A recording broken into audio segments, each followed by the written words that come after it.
See a nasty change on some good sliders. What's going to happen if even just a little bit my hands are starting to hurt? Even just a little bit. Let's say I timed up his fastball, I'm ready to go, but I'm landing with that heel and I'm starting. What's going to happen if I see fastball out of his hand and then I recognize it's an off-speed pitch?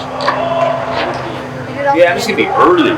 Ball can land at home plate. I'm going to swing the ball in the dirt, right? Because I'm already committed, as opposed to getting myself into a good position, being ready to hit. And we're going to talk about at some point having an aggressive mindset, but being ready to hit and at the same time not committed yet. I still got to see this pitch. I'm locked in. I want to make sure it's a strike. I want to make sure it's the pitch I'm looking for. Does that make sense?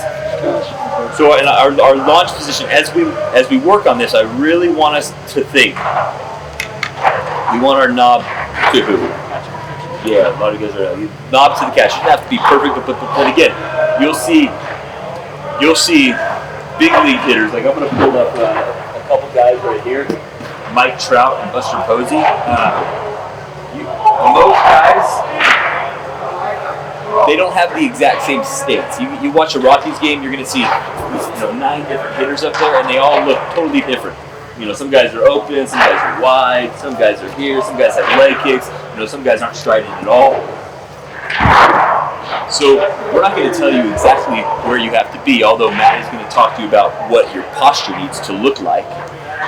But when these guys land in their launch, they all almost look identical. They're in that same spot. That's the important position that we have to get. Does that make sense? So if you look at Mike Trout, he's pretty comfortable right here. Is everyone able to see? Yeah. Cool. Yeah, so you can move over a little bit. So he's going to load a little bit in that back pelvis. His knob right now, guys, is about at the catcher's leg.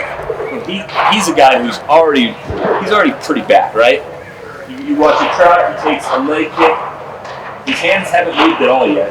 As his leg kick now comes forward, what does he do to his knob? You guys see that? He lands pretty strong, and Matt's going to talk about that posture here in a second. But that knob just tweaks a little bit to the catcher. So as his foot's coming forward, boom, that knob's getting back, and he's in a good position to go. You watch a guy like Buster Posey. Again, he's got a totally different stance up there. His bat's on his shoulders. Then he brings that bat up. He takes a really big leg kick. And he's a guy who's going to start with his hands here. His hands are going straight into the ground almost. But watch how much he moves his hands. His leg kick comes up, hasn't done a whole lot yet. As his leg moves forward, where's that knob go? Fully back. And again, they land almost at the exact same spot. But again, that foot's going forward as the hands are going where? And I'm telling you right now, I'm going to get your guys' video in cage number 1, and I'm telling you right now, for a lot of us, when I take that step forward, my hands are going to follow that step. And now I'm committing with my hands, and I'm in trouble, and I'm losing power, and I'm going to be a sucker for an off-speed pitch. So we have to, as we're working these stations, we're going to be intentional in all of our drills about trying to get that separation. Does that make sense? Matt's going to talk to you guys about our posture. Yeah, so, and this really aligns with what Coach Rick's talking about with this move with the hands. Now, he mentioned guys have different stances. That's true. But the thing that, I just am realizing this now in pro ball, and that basically all young hitters don't get is, okay, Cody Bellinger, he starts up tall, he looks very awkward. Even though he starts up here, when he starts his move, he gets here. So now, these are the absolutes that we're going to talk about. So, a few things that I see in all these great big league hitters. When they get to their launch position, it looks something like this. Okay, notice knees are not over the toes. Butt is behind the heels. And the top half up here, head, chest, is actually kind of bent over. Alright?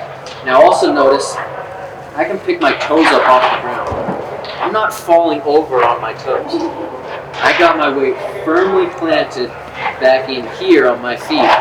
So from right here, man, I could wait and just wait and wait, because I'm strong right here. And on command, from this position, I could take a max effort swing.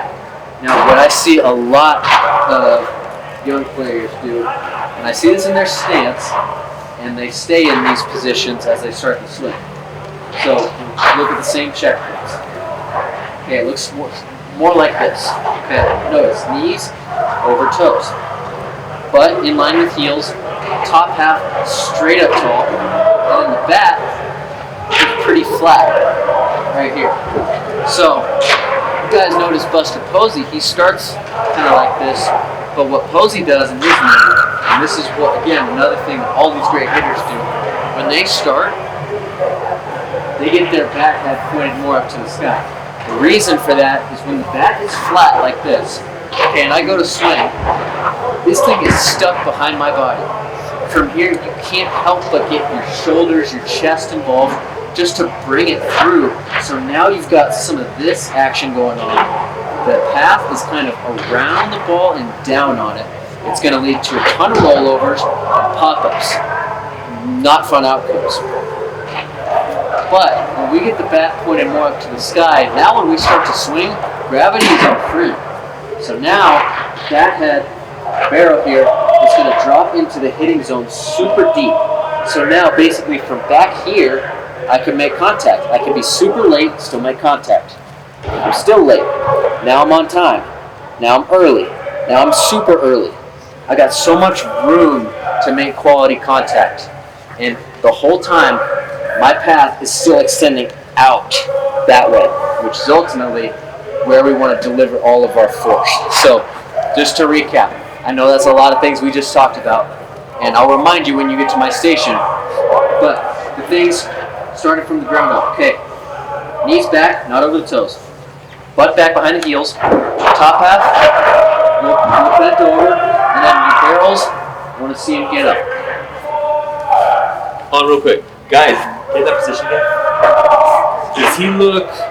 Does he look more like he's about to squat 500 pounds, or does he look like he's at shortstop on the balls of his feet coming forward?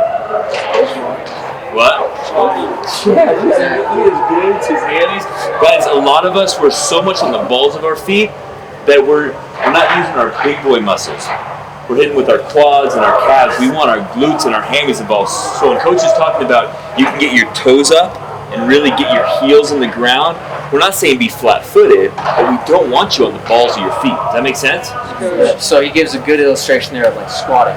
Some others that might help click for you, if you were to do a vertical jump, would you jump from right here? No, it looks super unathletic. If I'm doing a vertical jump, I'm going to get right here. So my butt is back. Now from here, I can actually explode. Now the one other thing that, decent illustration, you don't play basketball? Nobody plays, not many basketball players. All right, well, if I'm playing defense and I'm sitting here like this, you're blowing by me every time. But if I'm like this, I can move my feet, I'm athletic, I'm powerful. So any one of those illustrations might click in your head. The position is what we're going for because that's where your body's strongest. And we're going to go over these things in Cage 2, along with the most important tenet of Cage 2, which is swing hard. We're going to be developing bat speed. It's the single most important factor for hitting the ball hard. The harder you hit it, the more hits you get. Yeah, chicks dig the long ball, right? That's also true.